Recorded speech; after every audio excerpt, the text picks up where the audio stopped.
Morning student. आज हम next chapter start करेंगे ह्यूमन रिप्रोडक्शन, मानव में जनन।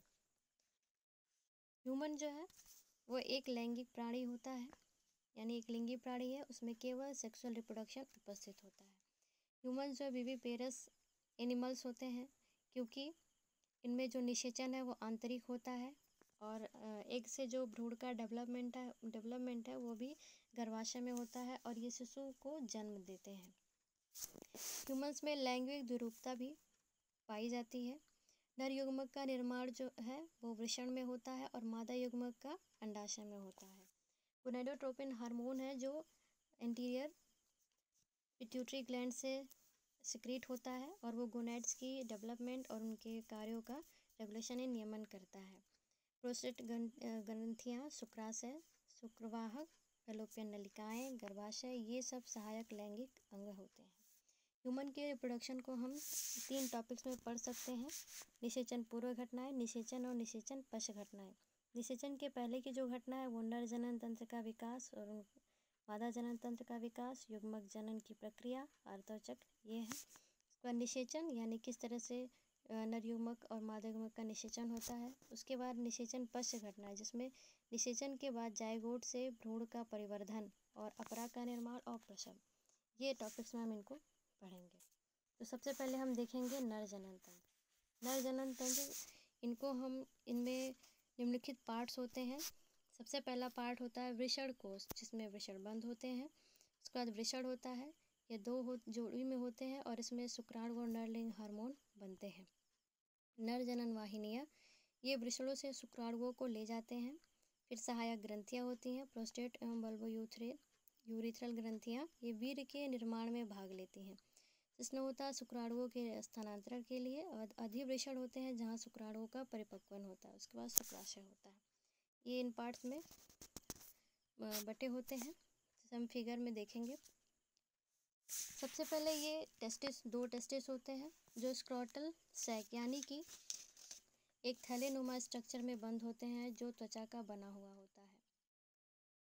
इसमें वृषण उपस्थित होते हैं। वृषण जो पहले ये शिशु अवस्था में ये किडनी के पास होते हैं। उसके बाद जब ये बड़े होते हैं तो वो किडनी से बाहर आ जाते हैं स्क्रोटल सैक में, क्योंकि इनमें जो स्पर्मेटोजेनेसिस का प्रोसेस है उसके लिए बॉडी टेम्परेचर से कम टेम्परेचर चाहिए होता है, इसलिए बॉडी के बाहर होते हैं। और इनका जो वृषण कोश है, स्क्रोटल सैक है, ये टेम्परेचर को मेंटेन करते हैं, इसलिए ये ताप नियामक का भी कार्य करते हैं। वृषण है, वृषण एक कवरिंग होती है, आउटर कवरिंग होती है, जैसे यहाँ देख सकते हैं। एक कैप्सूल सा स्ट्रक्चर होता है, आउटर कवरिंग होती है, जिसको ट्यूनिका विजिनेलिस कहते हैं। इसमें अंदर संयोजिक ऊतकों का एक स्तर होता है, बहुत ही डार्क स्तर होता है, जिसको ट्यूनिका एल्ब्यूजिना कहते हैं। ये इस तरह से लोब्यूल्स का फॉर्मेशन करते हैं, जैसा बना है। इन लोब्यूल्स के बीच में सेप्टम का फॉर्मेशन हो जाता है। इन्हीं लोब्यूल्स में सेमनीफेरस ट्यूब्यूल्स होती हैं जो बहुत ही कुंडलित अवस्था में उपस्थित होती हैं। इन्हीं सेमनीफेरस ट्यूब्यूल्स में जनन एपिथेलियम का स्तर होता है, जहाँ पे 2 तरह की कोशिकाएं बनती हैं, शुक्रजन कोशिकाएं और अवलंबन कोशिकाएं। इसमें जो ये सेमनीफेरस ट्यूब्यूल्स हैं, ये बहुत जाल जैसा बना रहता है स्ट्रक्चर। यहाँ पे में बहुत सारी शुक्रवाहिकाएं यानी कि इफ्रिन वासा इफ्रिनसिया उसको कहा जाता है, जो सीधे यहाँ से आकर के ये एपिडाइडमिस का जो एरिया है वहाँ पे आकर के खुलती हैं। बहुत सारी नलिकाएं होती हैं, वाहिकाएं होती हैं जो वहीं पे खुलती हैं। जब शुक्राणु यहाँ बन जाते हैं तो वो एपिडाइडमिस में ट्रांसफ़र हो जाते हैं। एपिडाइडमिस जो है एक 6 मीटर लंबी नलिका होती है जो बहुत ही कुंडलित होती है और 4 सेंटीमीटर में कोमा के शेप में दिखाई देती है। जैसे यहाँ पे आपको ये दिख रहा है, ये एपिडाइडमिस है। एपिडाइडमिस जो है, यहाँ पे शुक्राणु आते हैं, यहाँ पे यहीं पे इनका परिपक्वन होता है। ये शुक्राणुओं को रास्ता प्रदान करते हैं, मार्ग प्रदान करते हैं शुक्रवाहिनियों में जाने के लिए। ये यहीं पे इनका संचय होता है शुक्राणुओं का, उनको ये पोषण प्रदान करते हैं और ये 1 माह तक यहाँ पे शुक्राणुओं का संचय संचित होकर के यहाँ पे रह सकता है। 1 माह में अगर ये स्खलित नहीं होते हैं तो यही विघटित हो जाते हैं और इनकी कोशिकाओं के द्वारा उनका अवशोषण कर लिया जाता है। इसके बाद इसी में जब कुंचन की प्रक्रिया होती है तो शुक्राणु यहाँ से ऊपर की तरफ यानी वास डिफरेंस में बढ़ते हैं। ये जो नलिका दिख रही है वास डिफरेंस कहलाती है, उसकी तरफ बढ़ते हैं। और निषेचन यहाँ पे जब शुक्राणुओं का परिपक्वन होता है, निषेचन के लिए यहीं पे ये तैयार होते हैं। इसके बाद ये जो है वास डिफरेंस है, ये आगे जा कर के वासा डिफरेंसिया जो है यानी शुक्रवाहिनियाँ हैं, ये 45 सेंटीमीटर की होती हैं। जैसे यहाँ पे दिख रहा है वास डिफरेंस 45 सेंटीमीटर की होती है। ये आंशिक कुंडलित होती हैं और ये जो है इन इग्विनल गुहा से आगे की तरफ जाती हैं और यहाँ पे यूरिनरी ब्लैडर के ऊपर से होती हुई, जैसे ये दिख रहा है ब्लैडर, तो ये यूरिनरी ब्लैडर से ऊपर होती हुई प्रोस्टेट ग्लैंड, यहाँ प्रोस्टेट ग्लैंड है, प्रोस्टेट ग्लैंड से होती हुई यूरेथ्रा में ओपन हो जाती हैं। ये जो वाहिकाएं होती हैं, इनका जो अस्तर है काफ़ी मोटा होता है, इसलिए इनकी जो गुहा होती है वो काफ़ी सक्रिय होती है। ये जो इनकी कोशिकाएं होती हैं कुछ तरल पदार्थ का सिक्रेशन करती हैं, जिससे ये शुक्रवाहिनी यानी वास डिफरेंस जो है ये चिकनी हो जाती है और फिसलनदार सतह बन जाती है। और इनमें जो इनकी जो वॉल होती है वहाँ पेशीय भित्ति में तरंग होती है, उठती है, जिसकी वजह से शुक्राणु आगे की तरफ बढ़ते हैं और यूरेथ्रा में आते हैं। इसके बाद इजैकुलेट, इनके बाद ये प्रोस्टेट ग्लैंड्स होती है। प्रोस्टेट जो ग्लैंड्स है ये हेल्प करती है इनके सीमेन यानी वीर्य को बनाने में, यह हेल्प करती है, उसका मोस्टली पार्ट ये बनाती है। यूरेथ्रा, ये यूरेथ्रा जो है ये यूरिन का सिक्रेशन यानी यूरिन को ये बाहर की तरफ बॉडी बाहर ले जाता है।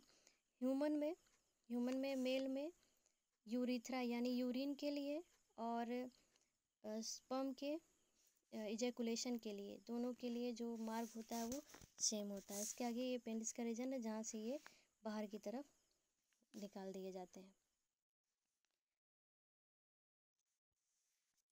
इसके बाद हम देखेंगे एक टेस्टिस का टीएस कैसा होता है। जो टेस्टिस होता है इसकी जो आउटर, सबसे पहले जो आउटर लेयर होती है मेम्ब्रेन प्रोपेरिया कहलाती है, यहाँ देख सकते हैं। इस मेम्ब्रेन में और इसकी जो इनर है यानी कि ये जो स्ट्रक्चर है ये थिक संयोजी ऊतकों का बना होता है। इसके अंदर यहाँ हमने आपको बताया है ये ट्यूनिका वेजिनेलिस और इसके अंदर जो है वो ट्यूनिका एल्ब्यूजिनिस यानी जो ये लेब्यूल जैसा स्ट्रक्चर फॉर्म करता है सेप्टा के साथ। तो इनके बीच जो ऊतक का स्तर है वहाँ पे बहुत सारे तरल कोशिकाएं संयोजी ऊतक उपस्थित होते हैं। तो ये मेम्ब्रेन प्रोपेरिया बनाता है आउटर पार्ट इसका, और इसी के और इनके जो बीच में ये जो पार्ट है यहाँ पे ब्लड वेसल्स आई होती हैं, बहुत सारी टिश्यूज होती हैं और यहीं पे ही कुछ कोशिकाएं होती हैं जिसको इंटरस्टिशियल कोशिका कहते हैं या लेडिक सेल कहते हैं। इसी इंटरस्टिशियल कोशिकाओं को लेडिक सेल भी कहते हैं। इसमें जो ट्यूनिका एल्ब्यूजिनिस है ये धंस करके 200 से 400 शंक्वाकार पिंडक बनाती है। जो लेडिक सेल्स होती हैं ये नर हार्मोन यानी कि टेस्टोस्टेरोन हार्मोन का सिक्रेशन करते हैं। जो इसमें जो सेमनीफेरस ट्यूब्यूल्स होती हैं अंदर की, इसमें दो प्रकार का स्तर होता है। एक जनन स्तर यानी एक शुक्रजन कोशिका यानी स्पर्मेटोगोनिया, आप यहाँ देख सकते हैं ये स्पर्मेटोगोनिया, एक आउटर सबसे नीचे की लेयर स्पर्मेटोगोनिया की, और उसके अंदर जो है ये स्पर्मेटोगोनिया सबसे नीचे इसको डेवलप होता है, स्पर्मेटोसाइट में बनता है, फिर स्पर्मेटिड का फॉर्मेशन करता है। इसके बाद ये जो लंबी सी सेल्स दिखाई दे रही है ये सर्टोली सेल्स कहलाती हैं, अवलंबन कोशिकाएं कहलाती हैं। ये जो बने हुए शुक्राणु हैं ये उनको पोषण प्रदान करती हैं। सर्टोली सेल का काम यही होता है। इन्हीं की जो सर्टोली सेल्स होती हैं इन्हीं की कटावों में स्पर्मेटिड्स यानी जो शुक्राणु नहीं कह सकते पूरी तरीके से, वो कोशिकाएं वहीं पे धंस जाती हैं उसके सतह पे, और ये यहीं से वो उनको सुरक्षा मिल जाती है, अवलंबन मिल जाता है और पोषण भी मिलता है, ऑक्सीजन भी मिलता है, ये सारी चीज़ें यहाँ पे मिल जाती हैं।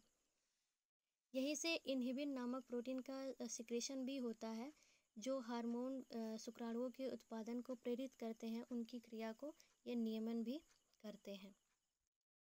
तो ये है वृषण की अनुप्रस्थ काट। इसमें ये आप देख सकते हैं कि जो अधिवृषण यानी एपिडाइडमिस है वहीं पे उनका परिपक्वन हो जाता है, फिर वहीं से वो आगे की तरफ बढ़ जाते हैं, वास्ट डिफरेंस में चले जाते हैं, फिर वहाँ से वो आगे, फिर यहाँ से ये आगे की तरफ यूरिथ्रा से प्रोस्टेट ग्लैंड से होते हुए यूरिथ्रा से बाहर हो जाते हैं। इसमें 3 ग्लैंड होती हैं जो सहायक होती हैं। एक प्रोस्टेट ग्लैंड होती है, ये प्रोस्टेट ग्लैंड जो है एक जोड़ी होती है, जैसा उस फिगर में क्लियर था, दोनों जगह होती हैं। ये यूट्रस मस्कुलाइन के आधार पर उपस्थित होती हैं। इसमें बहुत सारी पालियाँ बनी होती हैं, जैसा कि आप देख सकते हो। ये प्रोस्टेट ग्लैंड्स हैं, दोनों साइड में उपस्थित हैं यूरिथ्रा के, और इनमें जो है पालियाँ भी बनी हुई हैं।